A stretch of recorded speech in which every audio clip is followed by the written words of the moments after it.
Hola a todos. Hoy os traigo, creo que un tema interesante. El tan traído y llevado autotune. Autotune, ni más ni menos que de la industria petrolera a los estudios y a los directos. Pero, ¿qué es autotune? Una definición más o menos acertada sería que es un hardware o un software que facilita la tarea de corregir la afinación de una melodía o línea musical. Veámoslo de una manera un poco abstracta. El sistema musical en Occidente está compuesto por 12 notas que se separan entre sí por intervalos de medio tono, también conocidos como semitonos.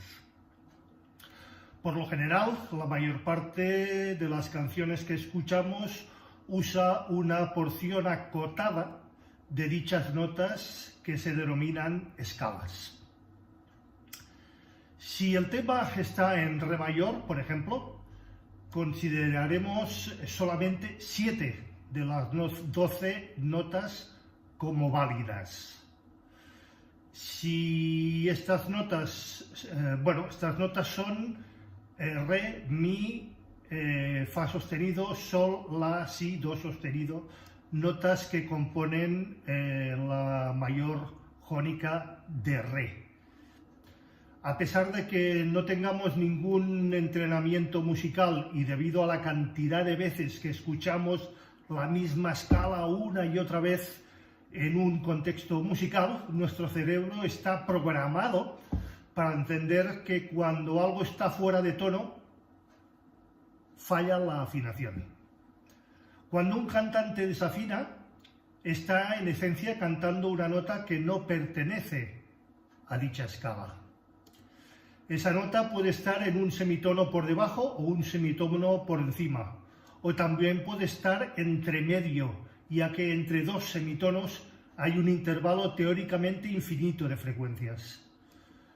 Lo que hace autotune es permitirnos visualizar en la pantalla de un ordenador gráficamente en qué lugar cae cada nota que está siendo analizada. Y se nos da la posibilidad de llevar con ese software esa nota al lugar a donde pertenece. Para entender cómo funciona autotune como un efecto, tenemos que saber que a diferencia de un instrumento, como podría ser el piano, el ser humano no ataca las notas instantáneamente, es decir, no ataca directamente un do cuando tiene que cantar un do, sino que arrastra la nota hasta llegar a ese lugar. Esto sucede en un periodo muy corto de tiempo y es lo que hace que suene humano. El autotune, como efecto, lo que busca es que el ataque sea lo más rápido posible y busca emular cómo atacan las notas un piano o un sintetizador. Bueno, ¿qué importa cantar mal? El increíble origen del autotune, el efecto sonoro que devora la música actualmente, el trap, el reggaetón, el pop, el jazz, la electrónica, etc., pues cabe decir que si escuchaste casi cualquier tema musical durante los últimos 15 años, hay altísimas posibilidades de que hayas escuchado este fenómeno, el autotune. La herramienta de sonido basada en un método de exploración geofísica se ha convertido en un lugar común y provoca tantas críticas como adeptos. Dicen que Cher fue la primera, hace casi 24 años. En lo que hoy se considera uno de los singles más vendidos de la historia. En 1998 no era fácil prever, pero la producción de Believe supuso un viraje en la historia del pop. Antes del famoso estribillo, "Do you believe I love after love?", la voz de contralto de Cher se transformaba en un quiebro robótico, como perdida en una señal telefónica. Aquel efecto sonoro arrasó. Empezó a conocerse como el efecto Cher, y los productores de Believe prefirieron mantener en secreto esa primera vez en que el autotune se aplicaba de forma evidente, tal y como lo conocemos ahora. Cuando Rob Dinks, entonces presidente de la Warner Music en el Reino Unido, escuchó Believe, pidió a los productores que eliminasen ese efecto. Y Cher se negó en redondo. "Por encima de mi cadáver", dijo. Han pasado casi 25 años desde entonces y Autotune se ha convertido en uno de los softwares musicales o plugins más influyentes de la historia. El curso de la música, ya sea una moda arbitraria o una evolución necesaria, lo ha situado en un renacimiento indiscutible. Trap, reggaetón, bebop, jazz, incluso el flamenco. El efecto se ha fundido con la industria, como lo ha hecho con los géneros musicales durante las últimas décadas. Nada menos que desde Madonna, Kanye West, Lady Gaga, Britney Spears, Omar Montes, hasta Rosalía, pasando por Radiohead, Black Eyed Peas, Zetangana o Bad Gyal, lo han convertido en una extensión de sus cuerdas vocales, incluso durante sus conciertos. Esos gorgojeos digitales de la voz que asustaron al ejecutivo de Warner son ahora algo común, algo muy común.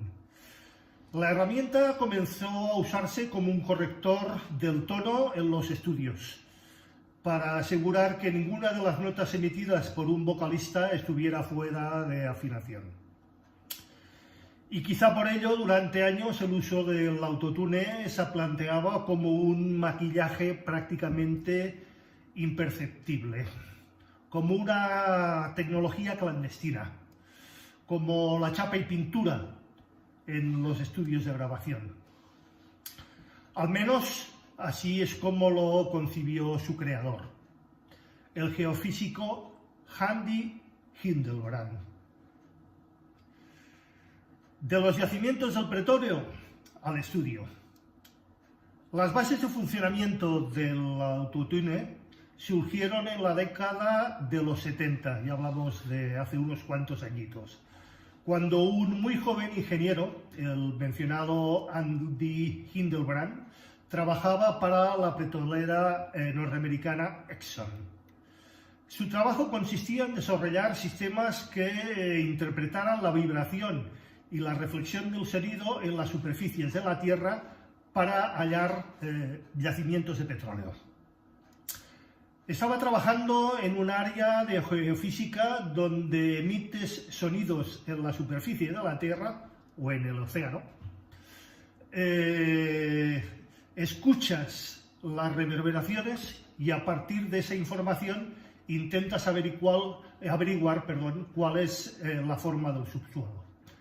Es como escuchar un relámpago y tratar de averiguar cuál es la forma de las nubes, explicó el ya mencionado ingeniero en Praise Economics, la revista Praise Economics. Aunque Hildebrand siempre había visto y vivido las matemáticas y la física como su gran pasión, tenía otra. La música, era melómano. Cuando dejó Exxon, comenzó a estudiar composición nada más y nada menos que la Shepherd School of Music de la Rice University. Y lo más importante, empezó a experimentar con sintetizadores y muchos instrumentos electrónicos.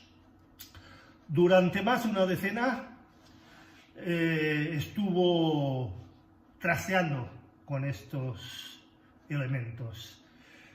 Y por casualidad, en una cena, alguien le bromeó y le pidió a Hildebrand que inventara algo que le hiciera cantar afinado. Y esa fue, en esencia, la semilla del autotune. Andy Hildebrand, más tarde Antares Audio, relacionó el tratamiento de datos sísmicos, acústicos, y su implementación en la geofísica como una herramienta que permitiera manipular las frecuencias y ajustarlas a una escala musical concreta. Durante 1996 inventó la primera versión del autotune en un equipo portátil. Comentaba, me lo quitaban de las manos. Al principio los estudios más importantes de Los Ángeles lo compraron para abaratar los costes de grabación. Las tomas y la postproducción interminables para conseguir una afinación uniforme ya formaban parte de la historia. Autotune había desterrado a los cantantes desafinados, incluso para algunos a todos los cantantes. Yo nunca uso autotune para que se nota, explicaba Harto Rodríguez, productor especializado en música urbana, que ha trabajado con artistas tan grandes como Zetangana, Rails B, Cariño o Pedro de la Droga. Lo uso a lo bestia, dice, para conseguir ese punto moderno en la voz, brillante y metálico, como de un robot, no como un corrector de la afinación. Rodríguez plantea la doble faceta de autotune, esa que le ha llevado a Time a incluir en su lista de los 50 peores inventos de la historia. Hecho que yo comparto al 100%. Es una tecnología que puede hacer que los malos cantantes suenen bien y los que realmente son malos suelen como robots, según asegura la ya mencionada revista Time, insisto, y que yo comparto. El autotune no hace que suenes bien, opina el productor Rodríguez. Sí es cierto que hay muchos artistas acostumbrados a cantar siempre con esta tecnología, pero esta no afecta al tempo ni a las melodías, no te va a arreglar la vida. El hardware y más tarde software y o plugin que Heidelberg comercializó a través de su compañía ya mencionado, Antares Audio Technologies, tiene una doble vertiente, o al menos la tuvo. La de un recurso técnico para limpiar la voz y la de un recurso esotérico. Cuando la corrección de tono que ofrece el programa se ajusta al máximo, se aprieta, ocurre la magia, el efecto Cher. El sonido robótico, replicado y asentado por las mismas eminencias de la electrónica, como incluso Daft Punk. En el año 2000, el sencillo Native Song, interpretado por Milways Al-Hansali en su álbum Production, fue el primero en utilizar autotune en toda y la totalidad de su letra. Estamos hablando ya del año 2000. Hoy casi todos los supervivientes del siglo XXI lo usan en mayor o menor medida. aunque reconocerlo todavía a muchos de ellos les caigan duras críticas. El ya mencionado cantante Omar Montes es un claro y puro ejemplo de ello. También conocido por haber ganado Supervivientes y por su relación con los Pantoja, el madrileño siempre ha defendido el uso de autotune como un recurso más. Dice, es un instrumento, como el que toca la guitarra o la flauta. A mí me gusta tocar el autotune. Eso lo explicaba Pablo Motos en su programa El Hormiguero. Es un instrumento musical que da un toque especial y que hay que saber utilizarlo muy bien. Si no, estás bien jodido. La gente tiene una idea errónea de autotune, comentaba el ya mencionado Montes. Las críticas que recibió por haberse filtrado un vídeo con su voz sin el tratamiento de estudio reflejan las ideas que asocian el autotune en el imaginario popular. La gente cree más en la técnica vocal y eso no es así, según él.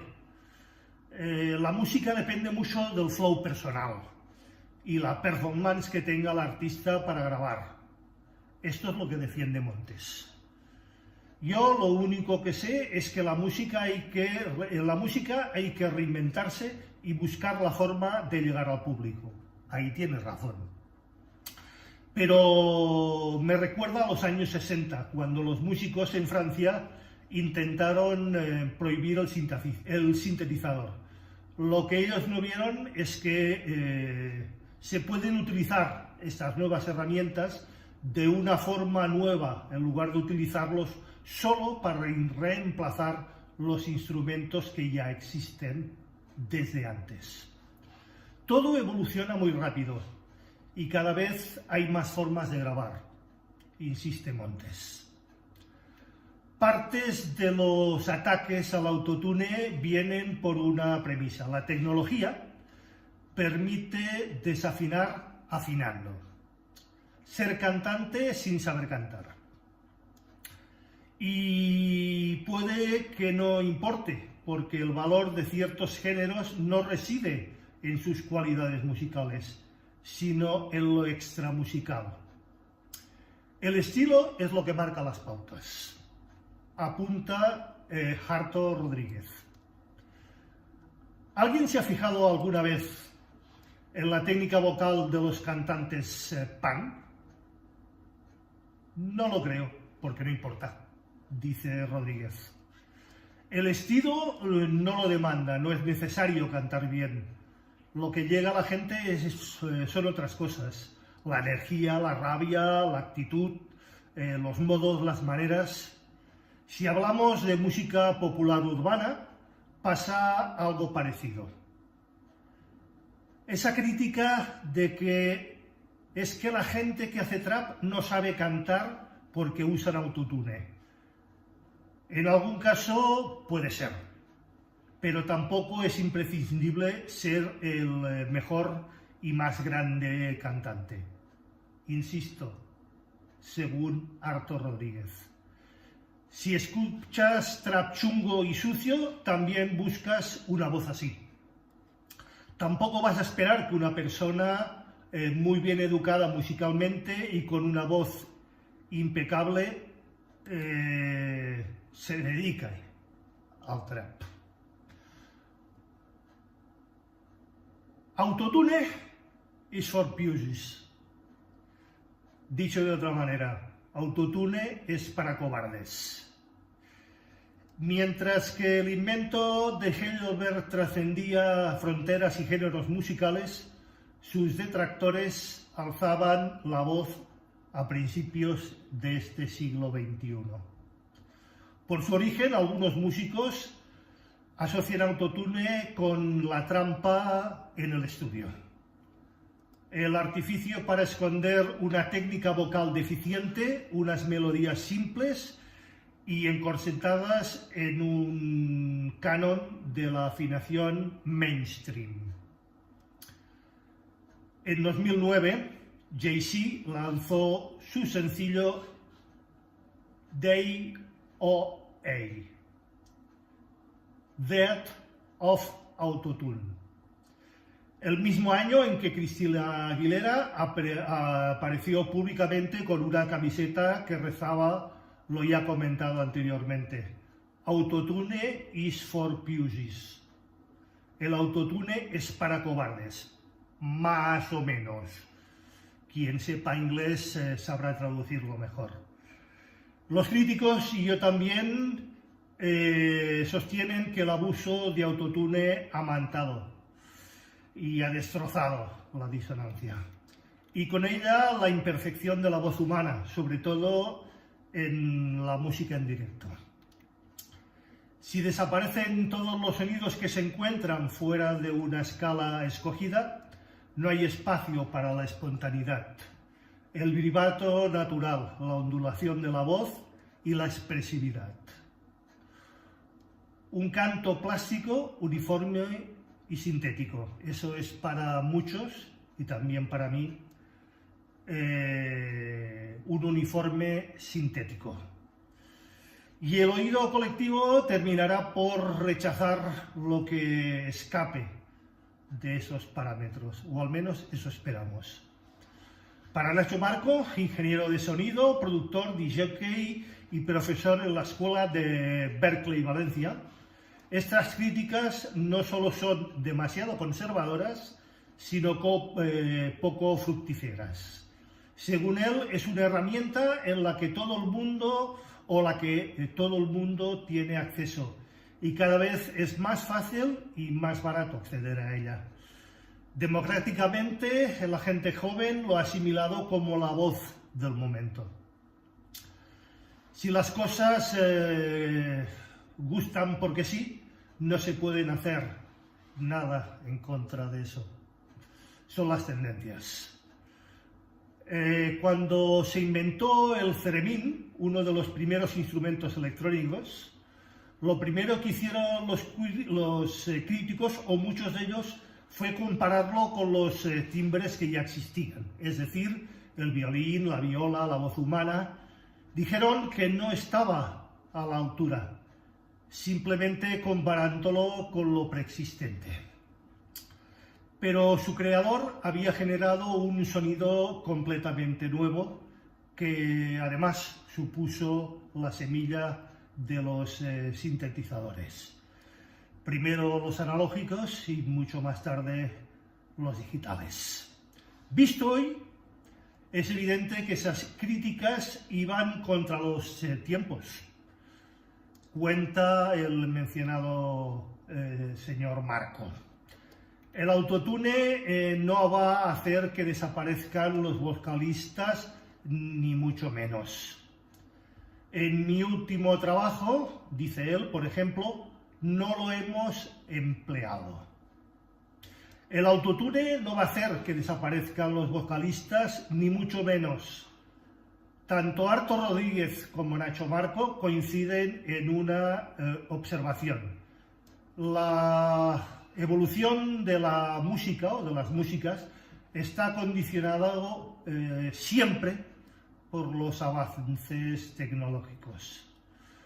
Cuando nació el rock, básicamente se electrificaron las guitarras, apunta Rodríguez. Durante el barroco, siglos antes de que se inventara el piano moderno, los instrumentos de teclado no permitían generar cambios en el volumen. En el clavicordio no existía el piano ni el forte. La intensidad de su sonido era constante, y de ahí el nombre con que se bautizó mucho después el nuevo instrumento, piano o pianoforte. La innovación tecnológica permitió que los compositores del renacentismo experimentasen con el volumen, el timbre y las agrupaciones musicales.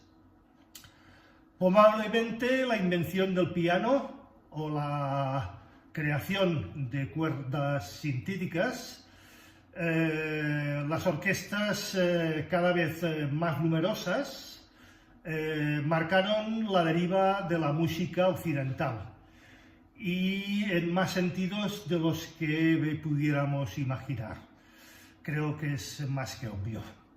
De forma análoga, la irrupción de la electrónica y el tratamiento digital del sonido dio paso a una nueva y revolucionaria concepción de la música. Eso es evidente. Como lo hizo Hildebrand al comercializar su invento hace casi ya 30 años. Si Autotune ha provocado la desafinación o ha provocado que la desafinación deje de ser un obstáculo, que la técnica de los vocalistas sea prescindible, esto es inevitable. ¿Qué significa hoy ser un buen cantante? ¿Y un buen músico? ¿Quién sabe si me atrevería con el reggaetón? Lo haría como nadie, observaba la cantante, compositora Marta Medina. Silvia Estrada, la pólvora que llega de México, dijo: la música urbana es desoladora. Paula Coroto dijo: no sabemos cuál será la canción del verano, pero será reggaetón cultural. Vaya por Dios. Dado que la inteligencia artificial está ya en condiciones incluso de componer música, lo del autotune se va a quedar en una pequeña y minucia anecdotaria. Lo malo no es la herramienta, es el uso que se haga de ella. Trampas, parches, engaños, siempre lo ha habido y lo sabrá. ¿Qué os creéis? Muchos grupos de los años 60 y 70 del siglo pasado nunca grabaron ellos mismos sus canciones. Hay claros y grandes ejemplos. Lo hacían por ellos músicos especializados de estudio o de sesión. Al final es la misma pregunta, la pregunta de siempre. ¿Qué es arte? ¿Qué es arte? Si el autotune solo fuera el problema, si el autotune fuera solo el problema. La industria musical siempre quiso tener un producto que pudiera controlar. A lo que tiene, pues fuera de los músicos de verdad, y listo, problema resuelto. El que proporcionaba a Jimi Hendrix sus ayudas para el sonido característico que le definía de los críticos, o lo defendía de los críticos, diciendo que él suministraba esos mismos efectos a muchos otros músicos, pero que solo Hendrix conseguía esos resultados. Bueno, también es verdad. Para muchos y para mí el autotune es a la música lo que el Photoshop a la fotografía, o al menos en sus comienzos. Luego se convirtió en una especie de Videoshop, porque retoca incluso al cantante en directo. Hay quien ve como parte de la cultura que hacemos creando, donde la falsedad lo posee y lo acapara todo, y es la premisa que prevale. Me recuerda una entrevista de hace unos años a un famoso, donde contaba que su padre tenía una granja lechera y que este se arruinó porque se negó a añadir agua a la leche.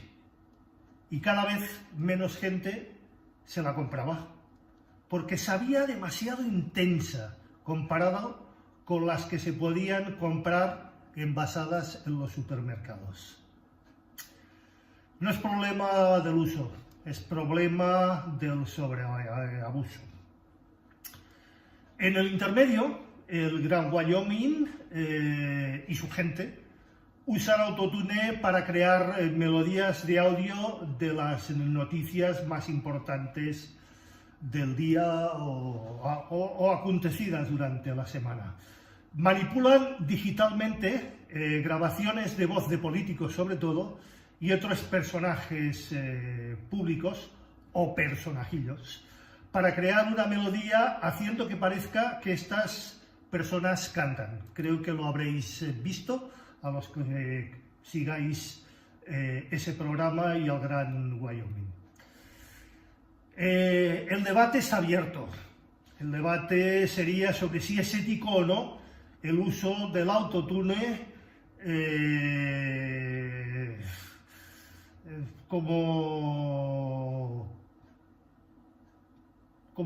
como dónde deberíamos poner la línea roja o dónde deberíamos plantar la bandera. ¿Dónde está la línea roja?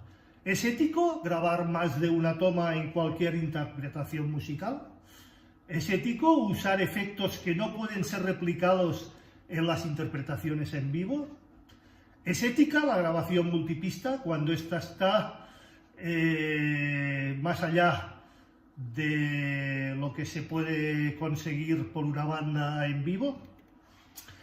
¿Es ético el uso de microfonía o la suma de unidades samplers en una batería que nunca va a sonar en directo tan contundente?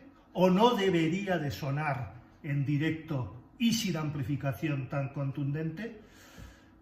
Todas estas preguntas, en mayor o menor medida relativas al uso o abuso del autotune, ciertamente tienen que ver con la filosofía que tengamos cada uno de nosotros de la música. Mucha gente piensa que la música grabada es una forma de dejar registro para la posteridad, que no necesariamente tiene que ser la representación fiel de esas interpretaciones en vivo, sino que tienen que sonar lo mejor que pueda. Bueno, por otro lado, existe gente como yo que piensan que la música grabada tiene que parecerse lo más posible a la música en vivo, y no estarán ni más ni menos equivocados, creo, los que así lo crean. Los demás, bueno, es su opinión. Las desventajas del autotune. Muchos de sus verdaderos problemas es que crean expectativas falsas sobre la percepción de la música que escuchamos. Hoy por hoy, a nivel profesional, el autotune se usa hasta con cantantes que no necesitan absolutamente para nada.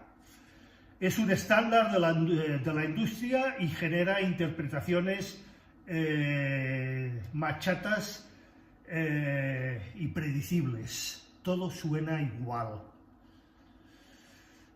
Siguiendo la analogía del Photoshop, que sienta modelos en la belleza que frustran a las personas y que no pueden encajar en los estándares mínimos, el autotune genera una expectativa que en todo tiene que estar perfectamente afinado. O está mal. La realidad es que ningún cantante canta con el nivel de la perfección. Por supuesto, muy lejos de lo que se puede lograr utilizando autotune. Por lo menos por lo que hoy por hoy son los robots, sí, pero no los humanos. Los humanos tenemos y tienen, por muy buenos cantantes que sean, sus limitaciones. Algunos ejemplos de esto podrían ser que el autotune se usa extensivamente en las fases de definición y en los castings de muchos de los grandes concursos en televisión. Esto quiere decir que ni siquiera los cantantes que están vendiendo como que son la panacea y que cantan de la de Dios, pueden estar a la altura de lo que se espera de ellos en cuanto a canto y a la afinación, evidentemente en crudo, en directo o a capela, que se suele decir. Esto no es porque canten mal, sino porque no cantan con el molde, la perfección edulcorada y lo que la televisión nos pretende vender. También es usado hasta hartarse en series como Glee, y en muchos casos con cantantes que pueden afinar perfectamente, como ya he mencionado antes. Las consecuencias directas de ese tipo de comportamientos vienen por el lado de la generación de personas que creen, acostumbrados a un nivel de imperfección inalcanzable, pues que estas herramientas deben ser utilizadas.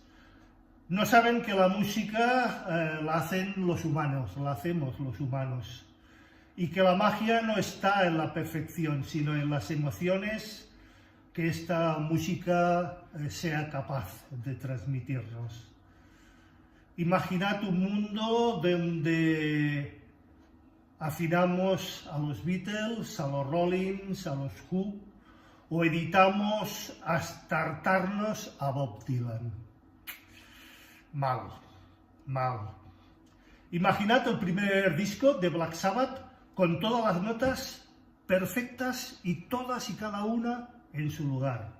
Horrible. Les quitaría toda la vida y toda la expresividad. Bueno, las ventajas del autotune.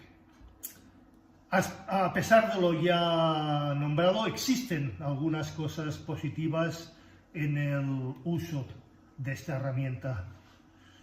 Como herramienta para los compositores, a estos les permite composiciones de voces aceptables para presentar como maquetas lo más perfectas posibles. En este caso no pretenden engañar a nadie, sino que quieren que sus maquetas, sus canciones, sus composiciones sean lo más presentables posibles. También para conseguir tomas lo más rápido. Esto implica un menor tiempo en el estudio para el artista, menos costes. Hablamos de gente que puede cantar bien, pero que le cuesta sacarse los nervios de encima, o incluso les cuesta por estos nervios cantar afinado y ser expresivo y a la vez honesto al mismo tiempo. También para corregir errores puntuales. Esto evita tener que volver a grabar una y otra vez, takes y retakes, o incluso toda una obra por minúsculos erróneos fácilmente corregibles con el uso del autotune o, cuidado, algunos otros softwares que también existen similares. En conclusión, el autotune es sin duda una herramienta que llegó para quedarse. Se vislumbra un futuro cercano en el que no se use la corrección intensiva tanto en las voces como incluso en el resto de instrumentos. Bueno. Plantea un debate interesante, lo sigue planteando, como lo planteó en su momento la grabación multipista o la incorporación de los sintetizadores y los ordenadores al mundo de la música y del sonido. Hoy todo es digital. Creo que es una herramienta que puede ser usada para cosas muy interesantes, más allá de los mencionados defectos y de las imperfecciones y desventajas ya comentadas y que este elemento presenta. Lo único que diría es que al usarla tendríamos que tratar de ser cautelosos y éticos y no dejar que las tendencias nos consuman y nos hagan conformar un molde preestablecido, todo igual, todo idéntico, todo tal cual lo piden las nuevas generaciones. Como ya os he dicho, Cher lo utilizaba y hace años. Y ya sabéis, si os gusta lo comentado, os gusta el canal, suscribiros, dadle a like, compartid mis posts y mi canal y recordad darle a la campanilla gris para manteneros al corriente de todas las novedades. Gracias y hasta el próximo post.